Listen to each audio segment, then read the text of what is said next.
Assalamualaikum warahmatullahi wabarakatuh. Halo, apa kabar semuanya? Kembali lagi bersama Miss Eka. Semoga kamu tidak bosan ya setiap hari mendengarkan Miss Eka memberikan materi pembelajaran. Harus semangat ya Bang Kakak. Nah, Miss Eka selalu berharap kabar kamu dalam keadaan sehat. Kemudian kamu juga selalu dalam lindungan Allah, dan setiap harinya kamu harus semangat untuk mengikuti pembelajaran setiap harinya. Hari ini kita masuk ke materi pembelajaran kita selanjutnya. Nah, sebelum kita masuk ke pembelajaran kita hari ini, kita berdoa dulu dengan mengucapkan lafaz basmalah ya Abang Kakak. Bismillahirrahmanirrahim. Semoga pembelajaran kita hari ini berkah, menyenangkan, dan ilmunya bermanfaat untuk kamu. Baiklah, langsung saja kita masuk ke materi kita hari ini.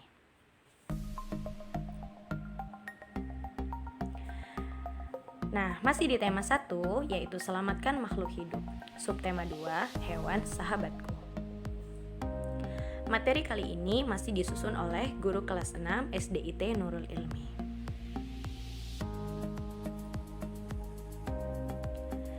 Seperti biasa, sebelum kita masuk ke materi kita pembelajaran kita hari ini, ada baiknya kita harus mengetahui dulu apa sih tujuan pembelajaran kita. Nah, tujuan pembelajaran kita hari ini adalah yang pertama, setelah berdiskusi, siswa mampu menerapkan 2 kegiatan yang sesuai dengan sila keempat Pancasila dalam kehidupan sehari-hari dengan benar. Tujuan pembelajaran yang kedua, setelah mengamati berbagai contoh patung Nusantara, siswa mampu merencanakan desain patung dan maknanya secara rinci. Tujuan pembelajaran yang ketiga, setelah berdiskusi, siswa mampu menyampaikan cara perkembangbiakan ovipar, vivipar, dan ovovivipar serta manfaatnya melalui peta pikiran dengan benar. Nah, itulah tujuan pembelajaran kita hari ini. Kita masuk ke materi kita yang pertama, yaitu penerapan sila keempat. Jika di pembelajaran sebelumnya kita sudah mempelajari penerapan dan kandungan nilai yang terkandung dalam sila pertama, sila kedua, dan sila ketiga, maka hari ini yang akan kita pelajari adalah penerapan sila keempat. Seperti biasa, Miss Eka kembali mengingatkan, kamu pastinya juga sudah menghafal isi dari Pancasila. Nah, kalau kamu sudah menghafal isi dari Pancasila, insya Allah akan mempermudah kita mempelajari mengenai penerapan sila. Nah, kita baca dulu ya Bang Kakak. Ayam adalah unggas yang biasa dipelihara orang untuk diambil telurnya. Memelihara ayam diharapkan dapat memberikan penghasilan dan memenuhi kebutuhan pemiliknya seperti kebutuhan telur dan daging. Nah, pernahkah kamu mengunjungi peternakan ayam? Ayam potong dipelihara untuk dimanfaatkan dagingnya, dan ayam petelur dipelihara agar telurnya dapat dimanfaatkan. Pernahkah kamu pergi ke peternakan ayam? Dan apa yang kamu rasakan saat pergi ke sana? Nah, kita ketahui di sekitar kita atau bahkan mungkin di sekitar tempat tinggal kamu itu sudah tidak asing ditemukan peternakan ayam, apalagi di daerah pedesaan. Nah, ternyata ayam itu adalah salah satu hewan unggas yang sangat banyak dan hampir semua orang itu bisa memeliharanya. Nah, ayam itu merupakan salah satu hewan yang sangat banyak manfaatnya. Seperti tadi dikatakan bahwa kita manusia itu bisa menerima manfaat dari ayam tersebut, baik itu dagingnya, kemudian juga telurnya.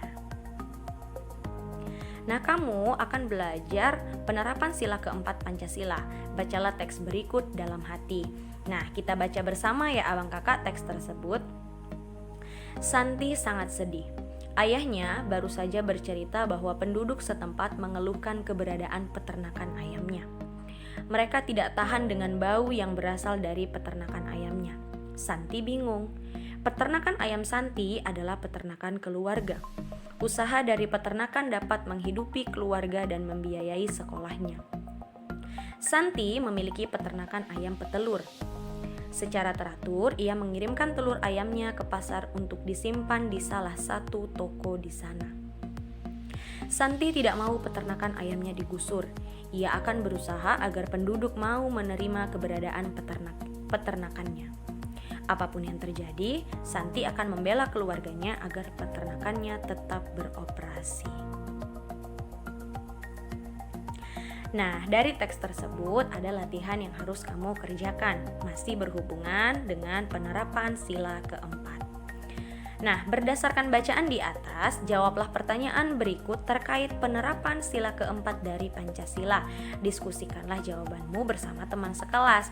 Nah, berhubung kita belajarnya secara mandiri dari rumah, kamu boleh mencari informasi atau jawaban tambahan itu melalui buku bacaan, buku pelajaran, atau juga boleh dari internet. Nah, tapi Miss Eka yakin setelah kamu membaca teks tersebut, jika kamu pahami, nah insya Allah kamu bisa menjawab soal tersebut. Nah, soalnya yang pertama yaitu, apa pendapatmu tentang sikap Santi?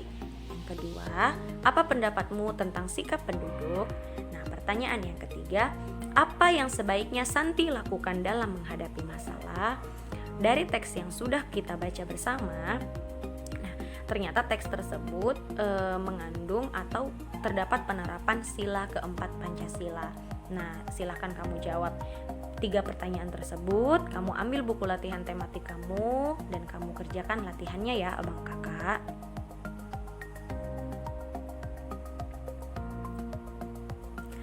Nah, penerapan sila keempat dari sila Pancasila sangat penting dilakukan dalam kehidupan sehari-hari. Kamu mungkin menyaksikan beberapa permasalahan dan akan teratasi saat sila keempat itu dijalankan. Berikut adalah contoh pelaksanaan sila keempat. Nah, yang pertama yaitu tidak memaksakan keinginan. Kedua, bermusyawarah. Ketiga, mengutamakan kepentingan orang banyak. Dan yang keempat, menjalankan keputusan yang telah disepakati bersama. Nah, jika keempat contoh pelaksanaan sila keempat ini bisa kita terapkan dalam kehidupan sehari-hari, insya Allah kehidupan kita akan lebih tentram. Kemudian dengan bermusyawarah juga tidak ada yang egois. Kemudian orang-orang lain yang memiliki pendapat juga bisa menuangkan ide dan pendapatnya. Nah, insya Allah juga dengan bermusyawarah biasanya kita akan menemukan satu kesepakatan atau satu solusi jika menghadapi masalah. Nah, jadi berikut ini adalah contoh dari pelaksanaan sila keempat dalam kehidupan sehari-hari. Nah, ternyata dalam Al-Quran itu juga ada dijelaskan mengenai bermusyawarah. Nah, seperti dalam Quran Surah Al-Imran ayat 159 yang mana artinya, maka berkat rahmat Allah engkau Muhammad berlaku lemah lembut terhadap mereka. Sekiranya kamu bersikap keras dan berhati kasar, tentulah mereka menjauhkan diri dari sekitarmu. Karena itu, maafkanlah mereka dan mohonlah ampun untuk mereka. Dan bermusyawarahlah dengan mereka dalam urusan itu. Kemudian apabila engkau telah membulatkan tekad, maka bertakwalah kepada Allah. Sungguh Allah mencintai orang-orang yang bertawakal. Quran Surah Al-Imran ayat 159. Dari arti surat Al-Imran tersebut dapat kita simpulkan bahwa kita itu harus bersikap lemah lembut. Lemah lembut dalam hal apa? Misalnya ketika kita bermusyawarah, kita itu harus bersikap lemah lembut ketika kita itu menyampaikan pendapat. Tidak boleh dengan suara yang keras, apalagi sampai berlaku kasar. Nah, kemudian di situ juga kenapa kita harus bersikap lemah lembut? Karena Allah menjelaskan bahwa ketika kita mempunyai sikap yang keras dan hati yang kasar, maka orang-orang lain itu akan menjauh dari sekitar kita. Nah, itulah sebabnya bahkan saat bermusyawarah pun, saat memberikan pendapat, Allah menganjurkan kita untuk bersikap lemah lembut. Jauhkan diri kita dari sikap egois. Nah, itulah salah satu tujuan bermusyawarah. Jadi dengan bermusyawarah itu kita mengenyampingkan ego kita. Nah, kita mendengarkan pendapat orang lain. Nah, itulah makna dari bermusyawarah. Nah, kemudian di situ juga Allah menjelaskan bahwa kemudian apabila engkau telah membulatkan tekad, maka bertakwalah kepada Allah. Nah, dalam musyawarah itu kan biasanya kita ingin mencari satu kesepakatan gitu. Nah, jadi ketika satu kesepakatan hasil dari musyawarah itu sudah diperoleh, maka di situ kata Allah, maka bulatkanlah tekad. Maka ketika itu niat baik, dan musyawarah itu sudah disepakati, maka bulatkanlah apa tujuan awalnya. Nah, musyawarah itu tadi untuk apa? Seperti itu. Kemudian Allah itu mencintai orang-orang yang bertawakal. Nah, jadi anak-anak, ternyata musyawarah ini itu sangat penting, bukan hanya dalam kehidupan kita, bukan hanya dalam pembelajaran umum kita, ternyata dalam Al-Quran bahkan dijelaskan mengenai musyawarah.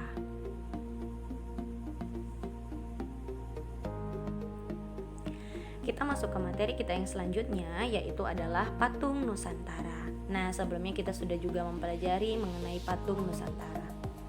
Nah, kalau kamu perhatikan di slide, di situ ada gambar dua patung, yaitu yang bertemakan, iya, sudah jelas terlihat bahwa itu adalah patung yang bertemakan hewan.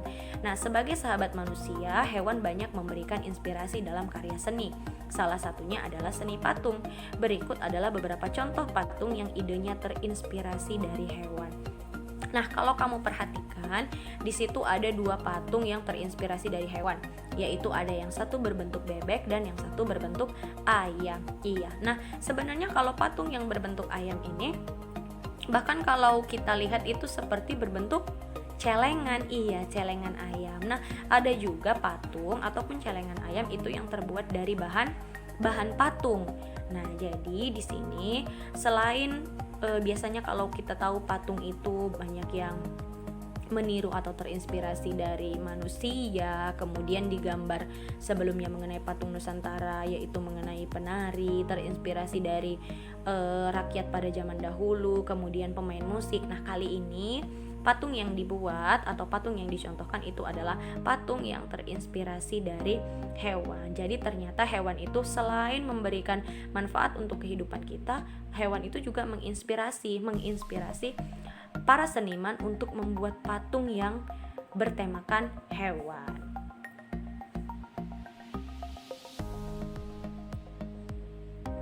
Kita lanjut ke perkembangbiakan hewan. Nah, kemarin atau materi sebelumnya kita sudah mempelajari dan bahkan kamu sudah mengerjakan latihan bahwa perkembangbiakan hewan itu ada 3. Benar. Coba yang pertama yaitu ada perkembangbiakan hewan, yaitu ovipar atau bertelur. Kemudian ada perkembangbiakan hewan vivipar, yaitu melahirkan. Nah, yang ketiga, kemudian ada perkembangbiakan hewan ovovivipar, yaitu bertelur melahirkan. Nah, di pembelajaran kali ini katanya kamu sudah banyak mengetahui jenis-jenis hewan dan perkembangbiakannya. Nah, jelaskanlah cara perkembangbiakan hewan secara ovipar, vivipar, dan ovovivipar. Tuliskan dalam bentuk peta pikiran perkembangbiakan hewan. Tulisanmu harus memuat cara perkembangbiakan, penjelasan, ciri-ciri, dan contoh dengan detail. Kamu dapat melengkapi dengan menempel gambar agar lebih menarik. Nah, abang kakak di pembelajaran atau materi sebelumnya kamu sudah mempelajari mengenai perkembangbiakan hewan. Kamu juga sudah disuruh mengamati, ada kalau Miss Eka tidak salah itu ada 10 gambar yang harus kamu amati. Nah, kamu mengerjakannya dalam tabel, yaitu perkembangbiakan hewan. Nah, dari hewan-hewan yang sudah kamu kerjakan, Miss Eka yakin kamu lebih memahami mengenai perkembangbiakan hewan ketiganya. Nah, di sini kamu diminta untuk mengerjakan peta pikiran yang berhubungan dengan perkembangbiakan hewan. Nah, karena perkembangbiakan hewan itu ada 3, yaitu ovipar, vivipar, kemudian ovovivipar. Nah, kamu berarti nantinya akan membuat 3 peta pikiran. Nah, bagaimana cara mengerjakannya? Di sini akan Miss Eka jelaskan. Nah, kalau kamu perhatikan di slide, di situ ditampilkan ada peta pikiran di mana untuk di bagian tengah itu ada perkembangbiakan hewan. Kemudian dia itu peta pikirannya bercabang menjadi 4 sisinya. Nah, di perkembangbiakan hewan misalnya kamu isi dengan yang pertama yaitu perkembangbiakan ovipar. Kemudian selanjutnya, nah di bagian peta pikiran yang sebelah kanan itu kamu bisa mengisi dengan cara perkembangbiakan. Nah, jadi menurut kamu ovipar itu cara perkembangbiakan yang bagaimana? Nah, atau dalam bahasa sederhananya arti dari ovipar tersebut itu apa? Nah, lanjut ke peta pikiran yang ada di bagian atasnya, penjelasan. Nah, kamu jelaskan tuh, misal ovipar merupakan cara perkembangbiakan hewan dengan cara titik-titik. Nah, itulah yang kamu isi di bagian atas. Kemudian kita masuk ke peta pikiran di sisi sebelah kiri, itu ciri-cirinya. Nah, dari yang kamu pelajari itu kan kamu bisa menyimpulkan, oh ternyata dari ketiga hewan ovipar tersebut, ternyata ciri-ciri hewannya itu ada kesamaan. Nah, apa itu menurut kamu? Silahkan kamu isi di situ ciri-cirinya. Misalnya, ternyata setelah kamu amati gambarnya, kemudian kamu kerjakan latihan kamu yang kemarin, di situ ternyata kamu menemukan bahwa ternyata ciri-ciri hewan ovipar itu adalah pada umumnya hewan yang berkaki dua misalnya. Nah, boleh kamu isi di peta pikiran yang di bagian sebelah kiri. Nah, yang terakhir kamu isi dengan contohnya. Nah, hewan ovipar itu contohnya apa saja sih? Nah, alangkah lebih baiknya kamu buat di situ minimal contohnya 2 ya, Abang Kakak Miss Eka yakin sebenarnya kalau disuruh menuliskan 5 itu pasti kamu juga bisa mengerjakannya. Tapi biar mempermudah hanya 2 saja. Nah, inilah salah satu peta pikiran yang akan kamu buat, yaitu perkembangbiakan ovipar. Nah, di peta pikiran yang kedua yaitu perkembangbiakan vivipar. Begitu juga di perkembangbiakan yang ketiga yaitu ovovivipar. Nah, jadi beginilah tampilan peta pikiran yang akan kamu buat. Miss Eka yakin sampai di sini kamu paham. Silahkan ambil buku latihan kamu dan kerjakan latihan yang diberikan. Baiklah, kita lanjut. Nah, Indonesia memiliki berbagai jenis hewan. Hewan tersebut memberikan bahan makanan yang berlimpah dan manfaat lainnya. Bagaimana cara kita mensyukurinya? Nah, menurut kamu bagaimana sih cara kamu mensyukuri ternyata nikmat yang Allah berikan? Salah satunya Allah menciptakan makhluk hidup yaitu hewan. Nah, ternyata Allah menciptakan hewan itu memiliki banyak manfaat yang berlimpah untuk kita sebagai manusia. Bagaimana cara kamu mensyukurinya? Nah, salah satunya adalah ketika kita bersyukur jangan lupa mengucapkan hamdalah, yaitu alhamdulillahirabbil alamin. Iya. Nah, kemudian cara lainnya bagaimana? Nah, mensyukurinya dengan tidak menyia-nyiakan makanan. Apabila itu misalnya mama kamu tuh masak ikan di rumah, kemudian kamu ngerasa bosen lah makannya ini aja. Nah, itu salah satu sifat atau ciri bahwa kamu itu tidak bersyukur bahwa Allah menciptakan hewan itu untuk bermanfaat buat kita. Nah, jadi cara mensyukurinya adalah dengan tidak membuang makanan. Kemudian mensyukuri lainnya adalah menyayangi hewan. Nah, kita tuh sering tuh misalnya contoh ada kucing yang ketika kamu makan kucing itu mengeong misalnya di dekat kamu. Nah, sebenarnya kenapa sih dia mengeong? Itu karena dia lapar. Nah, ketika melihat kamu makan, dia itu meminta perhatian kamu. Nah, salah satu mensyukurinya tadi kan adalah dengan kamu menyayangi. Nah, jika makanan kamu itu misalnya kamu makan ayam nih, nah kamu makan hewan juga tuh, ternyata ada tulangnya. Nah, kan kita tidak mungkin makan tulangnya ya. Nah, boleh kita kasih itu untuk kucing yang tadi mengeong. Nah, itu adalah salah satu bentuk kita bersyukur dengan menyayangi hewan. Nah, masih banyak lagi cara kita bersyukur kepada Allah atas segala nikmat yang telah Allah berikan. Miss Eka yakin kamu semua anak yang soleh-soleha, insya Allah kamu tidak lupa bersyukur setiap harinya atas nikmat yang Allah berikan. Nah, abang kakak, itulah materi pembelajaran kita hari ini. Sudah banyak ya yang kita pelajari mengenai perkembangbiakan hewan, kemudian kita juga mempelajari penerapan sila keempat, kemudian bagaimana cara membuat peta pikiran, kemudian kita juga mengulang pembelajaran mengenai patung Nusantara. Nah, Miss Eka selalu berharap kamu tidak pernah bosan dan selalu semangat untuk mengikuti pembelajaran-pembelajaran selanjutnya setiap harinya, baik itu pembelajaran yang Miss Eka berikan ataupun yang guru lain berikan. Nah, Miss Eka juga mengingatkan jangan lupa ibadahnya, kemudian sholat duhanya tidak tinggal, kemudian sholat 5 waktunya yang paling penting, murojaah hafalan surahnya, kemudian tilawati atau Al-Qur'annya. Nah, silahkan kamu ulang-ulang di rumah. Nah, Miss Eka mengucapkan terima kasih atas perhatiannya. Terima kasih sudah mendengarkan setiap harinya pembelajaran yang Miss Eka berikan. Miss Eka mengingatkan juga latihannya silahkan kamu kerjakan dengan sebaik mungkin. Dan ketika sudah selesai, silahkan kamu dokumentasikan dengan foto dan kirimkan melalui WA Miss Eka. Miss Eka tunggu sampai jam 10 malam ya abang kakak. Semoga pembelajaran yang Miss Eka berikan hari ini bermanfaat, kemudian kamu juga semangat, belajar kita menyenangkan, kemudian ilmunya bermanfaat buat kamu. Nah, Miss Eka ucapkan terima kasih, sampai bertemu di materi pembelajaran selanjutnya. Assalamualaikum warahmatullahi wabarakatuh.